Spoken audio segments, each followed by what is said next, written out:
If you are a regular on this channel, you know that I think that once FSD becomes feature complete and or gets to the level where it's practically level 4 or yeah, practically, you know what that word actually means? Like this virtually the same as for all practical reasons, practical considerations, and or it actually becomes level 4 or level 5, the sales of the Tesla vehicles will skyrocket. And so that means you might have another opportunity to talk to your neighbor who's been thinking about it, your friend at work, your family member who's been thinking about getting a Tesla. Well, how would you like to be able to just hand them $1,000 off on that vehicle when they purchase it? Well, here you go. Sawyer Merritt says that Tesla has officially launched a new referral program, and referrers earn $500 towards supercharging, software upgrades, merchandise, service payments, or a new vehicle for each person you refer who takes delivery. It's limited to 10 awards per person. You will have a chance to win an invitation to an upcoming Tesla event. The first 10 people who order a new Tesla using your referral link get $1,000 off the purchase price. So then buyers, they will receive $1,000 off the vehicle purchase price when using a referral link. And then there's a loyalty portion of this. Purchase another Tesla product and receive $1,000 off the purchase price. All right. So then so anyway, that's something you might want to do. You might want to get your referral number and then go out and start talking to people who you can give them the advantage of the $1,000 off, even if you don't care much about all the points.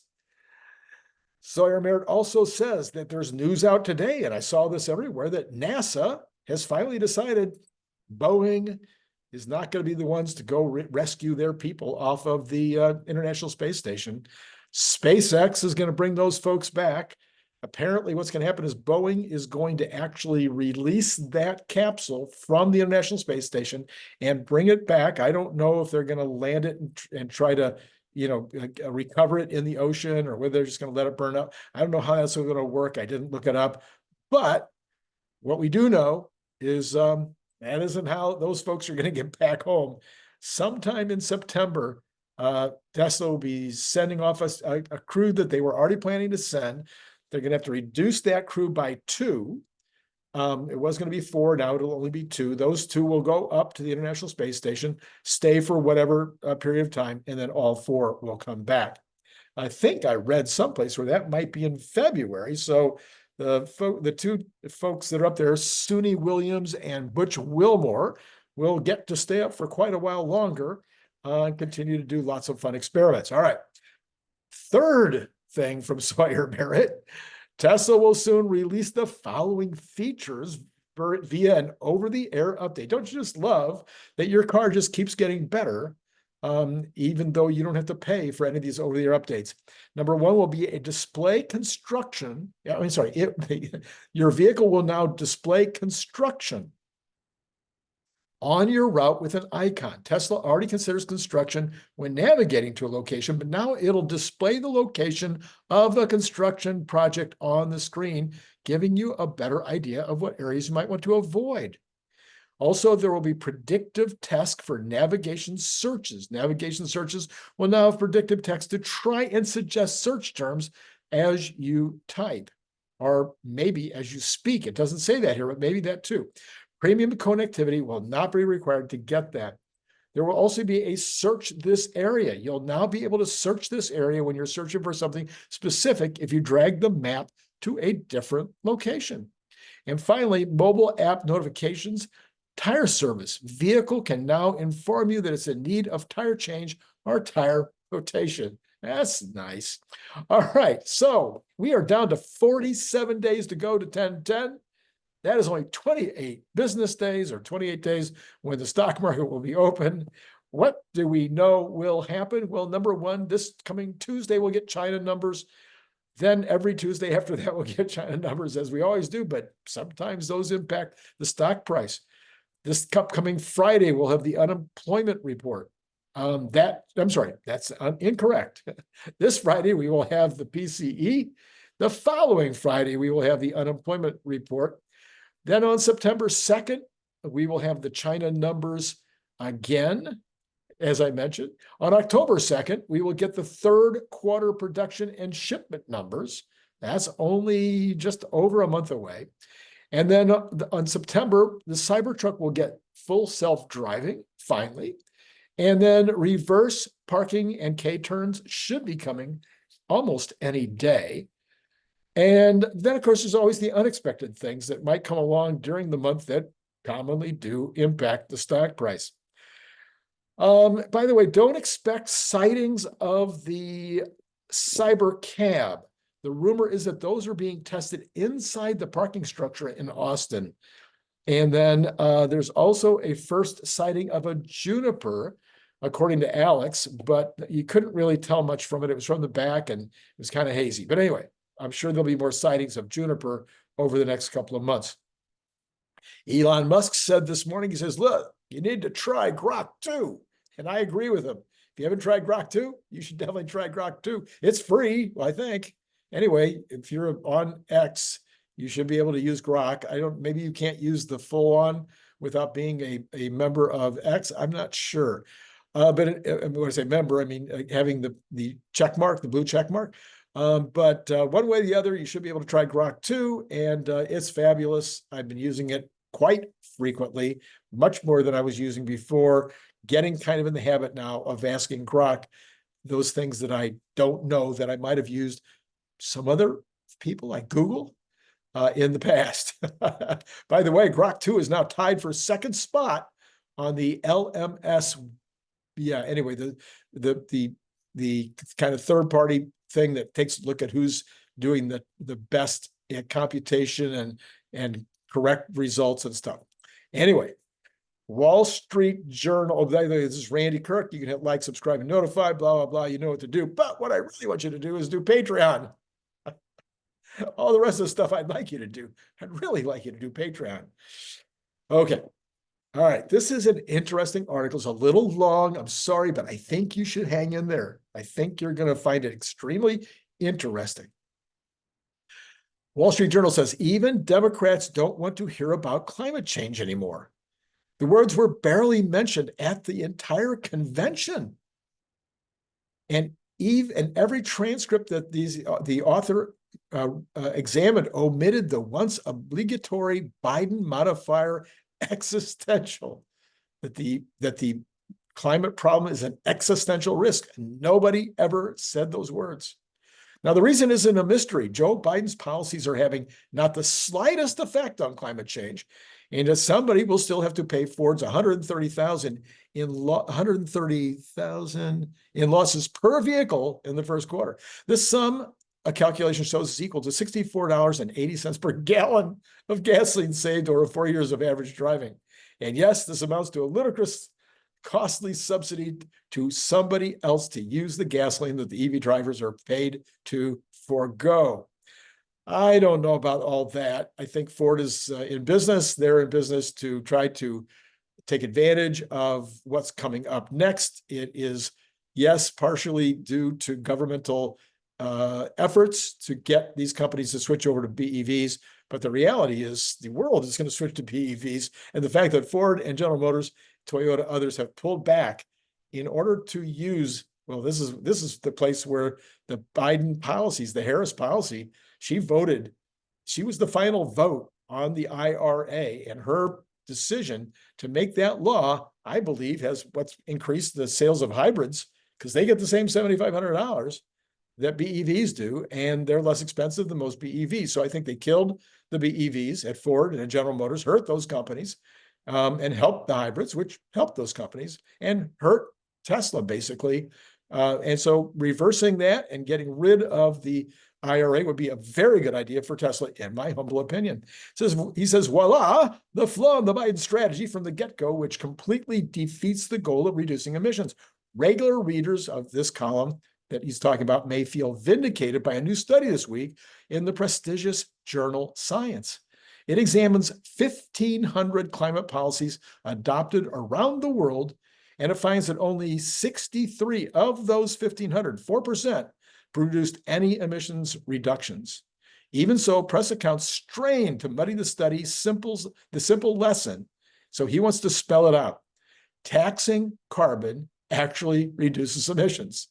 Subsidizing green energy doesn't. That's what the study found in his opinion. You can go look at the actual study if you want. In fact, this should be old hat. One of the most cited papers in climate economics is 2012's Do Alternative Energy Sources Displace Fossil Fuels by the University of Oregon's Richard York. His answer, no, not when all the effects, the net effects are considered. Mr. York and his colleague returned with a 2019 empirical paper showing that while renewable energy sources compose a larger share of overall energy production, they are not replacing fossil fuels, but are rather expanding the overall amount of energy that is produced. And that's what I say on this channel. That's what Elon Musk says all the time. That's what we have to do right now. Overall, we need a lot more energy, and it's going to have to come from all resources. He says this result can't really surprise the Obama-Biden Democrats. How about the Harris Democrats, who sponsored a 2013 National Research Council study of their own, led by a future Nobel Prize winner, no less. For similar reasons, that author didn't mince words, concluding that green subsidies were a poor tool for reducing greenhouse gases and achieving climate change objectives. In fact, I don't know whether he's not going to get into this, but the truth is the United States is way ahead on the reduction of CO2. And you may already know this, you probably do. It's because of natural gas. Yes, of course, solar, wind, battery, all the rest of that's helping, but it's the natural gas replacing coal, replacing other fuels that is really causing the reduction in CO2. He says, yet this poor strategy that Mr. Biden and Mrs. Harris would later quadruple down on with upward of $1 trillion in taxpayer and energy consumer money. He says, I won't rehearse the official lying that went into selling this folly, especially in the form of Mrs. Harris's laughably named Inflation Reduction Act that she was the tie-breaking vote on. But nothing, I'm adding stuff in, I hope you understand that. But nothing in presidential memory resembles Mr. Biden's record of exceptionally foolish choices while in office. You know the litany. In the second COVID spend-a-thon that caused 9% inflation, the border collapse, the Afghanistan withdrawal, his attempts to appease Vladimir Putin about lying about a Russian connection to Hunter Biden's laptop. Mr. Biden's green energy strategy was wrong-headed by every bit of economic advice, with nothing to show now except billions added to the deficit and a budding disaster from forcing to Detroit to build EVs the public doesn't want. Now, this is where he and I are completely in disagreement, and he is going to look foolish in a couple of years when these companies are scrambling while China and Tesla make all the BEVs. So let us welcome the new Science Magazine study. Backfire was a term already turning up in the economics literature for policies that claim to reduce emissions, but actually increase them. Green energy subsidies in the first instance subsidize extra fossil fuel consumption to produce battery minerals. Well, yeah, blah, blah, blah. Yes, of course it takes regular energy to go out and mine the things that are going to make wind turbines and solar panels, but those things are almost all 100% recyclable and will be making energy for years and years and years at almost no cost. Anyway, U.S. policies particularly incentivize oversized SUVs. Well, that's just because that's where the market needed to go first. Anyway, the net emissions are greater. No, that's not true. I'm sorry. This guy just really went off the... So he's claiming that the overall SUV emissions, BEV SUV emissions, net emissions are greater than gasoline-fueled miles. Just ridiculous. Anyway, he says, when Washington spends hundreds of billions to lure some drivers to EVs, guess what? It ends up making gasoline cheaper and more available for other consumers around the world to use. I want this to be very, very, very, very clear. I hope this is clear in your mind. If you care about these things, if you're trying to analyze how these things are going to do going forward, this is true. I've seen it in the bicycle industry my entire life. And that is, as you get more and more and more efficiencies and the price of gasoline goes down, then the price of gasoline going down entices people to stay into ICE vehicles rather than taking alternative approaches. And we're going to see this choppiness and unevenness but only probably for about 4 or 5 more years. And because at some point, the BEV cars are going to be so much less expensive, it's not going to be funny. The 2023 data has arrived. Fossil fuel use, emissions, and green energy have all grown right alongside each other, as economics predicted. Global emissions finally broke the 40 gigaton threshold, having doubled since 1984. A few years ago, the United Nations Climate Panel dropped its once standard emission scenario, RCP 8.5, as unduly pessimistic. It may have to be revived. RCP 8.5 was a model of emissions under systemically bad global economic policies, such as the green energy stuff that we just talked about. Obama handler Dave Axelrod ventured on CNN this week that the Democratic Convention had turned out to be a values-laden affair, short on policy specifics. This understates how thoroughly the convention left voters having to guess how Kamala Harris will act on a myriad of issues. Their only guide is apparently that she doesn't kick puppies, and Donald Trump does. Every scintilla suggests Miss Harris, nevertheless, would bring better natural judgment than Mr. Biden, really. Oh, I'm sorry. But because she, like America, has been swathed in the New York Times unanalytical, uncritical cheerleading, she will still likely be dumbfounded to learn the truth about her. It says Biden climate policies are hers. She was the tie-breaking vote. Perhaps we should say if she chooses to hear the truth, because there's a good chance she will keep throwing your money and mine on the pyre to avoid admitting a mistake. Anyway, I thought that was useful. Let me know in the comments below if you thought it was useful. We're going into a very, very interesting 75 days where we're going to be, the politics is going to be part of this. I am not going to shy away from it. As you know, I'm a political animal. If you follow me on X, which you should, I hope you are. Anyway, we talk politics on there all the time, but I also, everything that I can think of to post about Tesla, I post on there as well. And again, the goal of the channel here is if you're new, if you're wondering whether you should follow it or not, what we do is we look at the fundamentals of Tesla as a company and the other Elon Musk companies to some degree, but mostly Tesla. We look at the foundational fundamentals of the company, estimating how they look going forward using all of our experts. And we have a great team of experts on every day helping to make this channel a phenomenal place to go for expertise. And then we take that fundamental information and we also go and look at the foundation, the fundamentals of the economy, the macro. And I have a little experience with that and a little background and a little education that I can sort of, contribute something of importance to the discussion of what's going on in the economy. And then I bring on experts, Larry and Lutz and, et cetera, et cetera. And we bring you reports and reports and reports and reports. What is going on out there? And we try to look at those and then we try to aggregate them and say, okay, here's what's happening in the macro. Then once we've done that, we take a look at the overall stock market, all of the markets, but in particular, we look at equities because that's where Tesla plays. And then we look at Tesla as a stock in terms of that macro, okay? And we look at Tesla mostly from the fundamentals, about 85, I'm picking a number out of my hat. 85, 90% of my analysis of Tesla as a stock is based on the fundamentals. What are people willing to pay for that stock going forward based on its future earnings? That's how you value a company. What are people willing to pay for the optional value of Robotaxi and Optimus and energy and everything else that's coming, that's going to become the biggest parts of the company? What are people willing to pay for that? What are they paying for the Elon factor? How much does just Elon being involved contribute to the value of the company? And then we make sometimes some suggestions, some recommendations, not recommendations, that's the wrong word.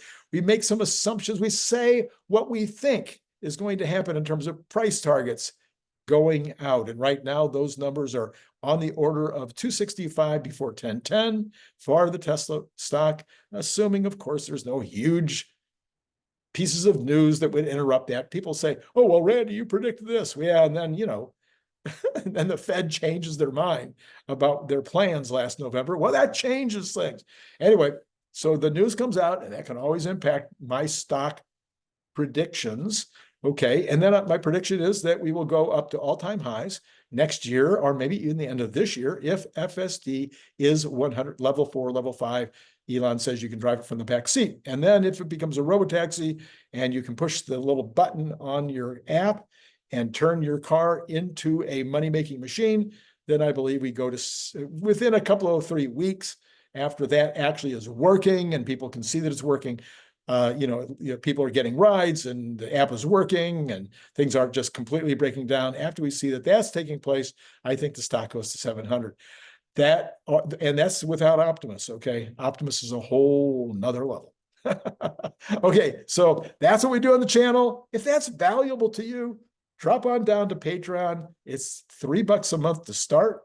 If you'd like to get a free book on audio, that's $5. I give you a free book. And if you do $10, you can get 2 free books, and you can get a Cybertruck bottle opener alternatively. Not both, not all of that. One or the other, either 2 books or the Cybertruck bottle opener. And then you could jump in for 50. I have a couple of people at the $50 level. And then if you jump at the $50 level, I'll do whatever you want. I'll go over to your house.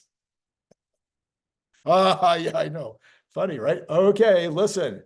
That's all I got for you today. It's been great talking to you.